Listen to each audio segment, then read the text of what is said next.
How Americans really feel about Trump wading in to get Folarin Balogun's World Cup red card overturned.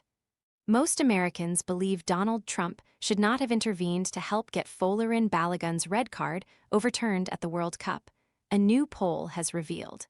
The international soccer tournament descended into farce earlier this month after Balogun was sent off in USA's last-minute 32 victory over Bosnia and Herzegovina on July 1. A decision many fans and analysts disagreed with at the time. However, FIFA ignited fierce controversy a few days later by announcing that the striker's automatic one-game ban had been suspended, allowing him to play his country's crucial last-minute 16 game against Belgium. It soon emerged that Trump had called FIFA boss Gianni Infantino to ask him to review the controversial sending off, prompting allegations of favoritism and political interference, given there had only ever been one instance of an overturned red card in the history of the World Cup, coming all the way back in 1962. Still spending forever chopping vegetables? The Full-Star Pro vegetable chopper dices onions, potatoes, and more into its container in seconds, helping make meal prep faster and tidier. Want to check today's Amazon deal? Scan the QR code now or visit grabdeal.us/2 before it's gone. In the end, USA were dumped out of their home tournament after being thrashed 4-1 by Belgium, with Balogun failing to have any significant impact on the game. Following their exit, the Monaco star suggested Trump's intervention, and the outside noise it created put added pressure on the team.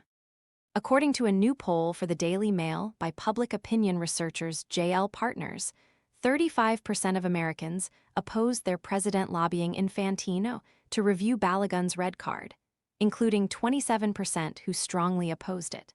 Donald Trump shouldn't have intervened in the Folarin Balogun drama, most Americans believe. Balogun's automatic one-game ban was overturned by FIFA after his World Cup red card, but 28% were supportive of Trump's actions, while 22% were indifferent on the issue and 15% were unsure. When made to choose whether the World Cup or America 250 was better organized, 27% opted for the former. Just 14% picked the Independence Day celebrations, with 30% saying both were equally good and 9% saying they were equally poor. The Balogun drama sparked uproar across the sporting world after it was revealed that Trump had played a part in it, with Belgium's players and staff left incensed ahead of their last-minute 32 meeting. The Belgian Football Association launched an appeal to FIFA over the matter shortly after the news was announced, only to discover it had been rejected. Though controversially, the Belgian FA had claimed, just hours earlier, they did not actually submit the appeal, but rather had asked FIFA for more information on the matter and claimed that the governing body registered that as an official appeal. The decision came just hours after Trump revealed he had phoned up Infantino over the matter and implored him to review Balogun's red card. "I asked for a review by FIFA," Trump said, "and, again, I'm good at this stuff. That was two guys running full speed who happened to crash into each other.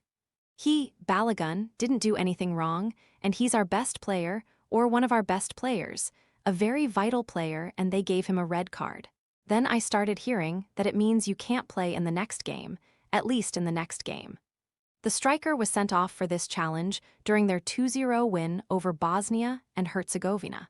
But Trump, pictured with Gianni Infantino in 2018, called the FIFA boss to ask him to review Balogun's red card before it was overturned. Following Trump's admission that he had called up Infantino over the matter, the FIFA chief offered clarity over the matter through another statement on Monday. Infantino said, "Yes, I regularly discuss matters related to the FIFA World Cup with the President of the United States, and on this matter, I did receive a call from President Donald Trump, just as I receive calls from heads of state, government officials, football stakeholders, and business executives from around the world on many different issues. During our conversation, I explained that there was an ongoing legal process involving FIFA's independent judicial bodies, and that the case would be decided in due course by the competent bodies. That is how FIFA's system works, and it is a principle that I will always uphold." Ahead of Sunday's World Cup final, which saw Spain claim a 1-0 extra-time win over Argentina, Trump took a swipe at those who had criticized FIFA's decision to overturn Balogun's red card.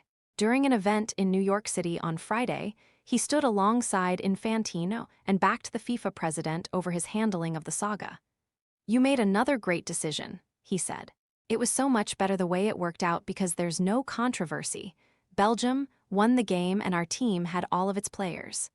Trump then ripped into Infantino's opponents, adding, "You'll never get credit for it.